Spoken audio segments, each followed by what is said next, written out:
Vamos mergulhar num dos temas, olha, mais fascinantes e até misteriosos da maçonaria: as suas palavras sagradas. Mas e se elas não fossem exatamente segredos para serem guardados às 7 chaves? E se, na verdade, elas fossem um tipo de mapa simbólico para o nosso desenvolvimento pessoal? Um guia que, sabe, atravessou séculos para chegar até nós. A grande pergunta que vai guiar nossa conversa é essa aqui. E se por trás de toda essa aura de mistério existisse um código bem prático, quase como uma fórmula para a gente construir um caráter mais forte, uma vida com mais propósito? É exatamente essa jornada que a gente vai começar agora. Certo, então vamos lá.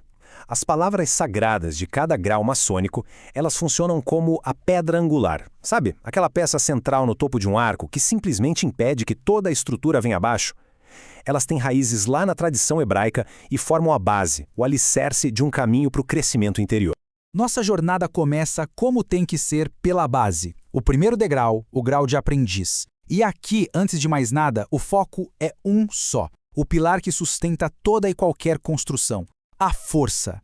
A primeira chave é a palavra Boaz. A origem dela vem direto do Antigo Testamento, era o nome do pilar esquerdo na entrada do Templo de Salomão. Imagina só, você entrando nesse templo e dando de cara com essa inscrição. O significado literal em hebraico é "nela está a força". Não é uma sugestão, é uma afirmação sobre a natureza do poder. Mas é aqui que a ideia ganha uma profundidade incrível, porque, filosoficamente, Boaz não está falando de força bruta, de músculo, é sobre a força interna, aquela fundação estável que permite a nossa autotransformação. E na parte moral, bom, para o aprendiz que está ali metaforicamente lapidando a pedra bruta do seu próprio caráter, essa força se traduz em resiliência, na vontade disciplinada para dominar os próprios vícios e paixões. Então, a lição fundamental aqui fica bem clara, né? O verdadeiro progresso não começa com uma ação externa, mas sim com o domínio de si mesmo. Afinal de contas, a base de qualquer grande construção, seja de um templo físico ou de um caráter sólido, é uma vontade firme e muito bem disciplinada. Ok, com a fundação da força já estabelecida, como é que essa história continua? No segundo grau, o de companheiro, o construtor já encontrou seu poder interno. O desafio agora muda. Como aplicar essa força com sabedoria para criar algo que, de fato, dure? A segunda chave é Jaquim, o pilar direito do templo, o parceiro de Boaz. Enquanto a primeira palavra era uma declaração de um estado, nela está a força, esta aqui é uma promessa de ação. A raiz hebraica significa ele estabelecerá. É o próximo passo, sair da potência e ir para a criação. Olha que interessante. Se Boaz é a força, Jaquim é a inteligência que direciona essa força. É a aplicação da sabedoria para organizar, para construir. Moralmente, isso se transforma em perseverança, porque não adianta só ter energia para começar. É preciso ter a retidão e o compromisso para construir algo justo e duradouro no mundo. Pensa nessa imagem, que resume bem a lição do companheiro. Uma explosão de força pode até mover uma pedra, claro, mas é o esforço perseverante, direcionado, que ergue uma catedral. A verdadeira criação é, no fim das contas, um ato de resistência e de propósito contínuo. Agora, a gente chega ao estágio final, o mais profundo de toda essa jornada simbólica, o grau de mestre, onde a lição vai além da construção material e começa a tocar na transcendência, no legado.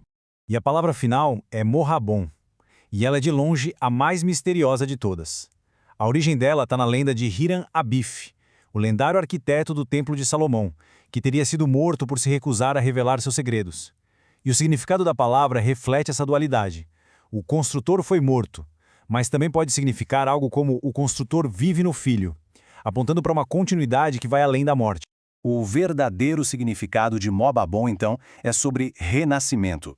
Filosoficamente, é a morte do ego para que o espírito possa surgir, mais sábio e alinhado com um propósito maior. E moralmente, é a lição da integridade inabalável, a coragem de defender os próprios princípios, mesmo que o preço a pagar seja a própria vida. E aqui a gente chega na lição suprema do mestre. O corpo físico, assim como o do arquiteto da lenda, pode perecer. Mas a obra, o exemplo e o caráter de uma pessoa íntegra, isso ecoa pela eternidade. O verdadeiro legado não se constrói com pedra, mas sim com integridade. Bom, a gente viu as 3 lições separadamente, mas a verdadeira mágica acontece quando elas se conectam. Então agora, vamos juntar as peças do quebra-cabeça e decodificar a fórmula completa que transforma esses pilares num templo vivo. Esse é o primeiro passo dessa grande síntese. Quando a gente une a força de Boaz com a estabilidade direcionada de Jaquim, algo totalmente novo aparece. Um terceiro pilar que é invisível, mas essencial: o equilíbrio. Pensa bem, força sem direção é o caos. Direção sem força é inércia. Juntas, elas criam um equilíbrio dinâmico. Essas 3 palavras, na verdade, descrevem um ciclo completo de evolução da consciência. Primeiro, vem a busca pelo poder interno, a descoberta da própria força. Segundo, a aplicação da inteligência para estabilizar e construir a vida. E terceiro, o triunfo final do espírito sobre o ego, para servir a algo muito maior. No fundo, o que a gente tem aqui é quase uma fórmula alquímica para a transformação pessoal. A sustentação é a força de Boaz. O equilíbrio é a firmeza que vem de Jaquim. E a imortalidade simbólica é o legado de integridade que a lição de Morabon nos ensina. E aqui está a mensagem decodificada, a jornada inteira condensada em uma única ideia. Pela força da vontade, o indivíduo se estabelece na virtude, para que, morrendo para o próprio ego, o construtor eterno possa renascer em suas ações. Então, para a gente amarrar tudo, o mapa fica bem claro. Boaz nos entrega a virtude da resiliência. Jaquim nos guia para a perseverança. E Moabon nos desafia a viver a virtude suprema da integridade. Juntas, elas são os verdadeiros pilares do caráter. E tudo isso nos leva a uma pergunta final. Uma reflexão que vai muito além de qualquer sociedade ou ritual. Se o nosso caráter é o templo que estamos construindo, dia após dia, com que materiais e com qual projeto ele está sendo erguido? A resposta, como sempre, está na própria construção.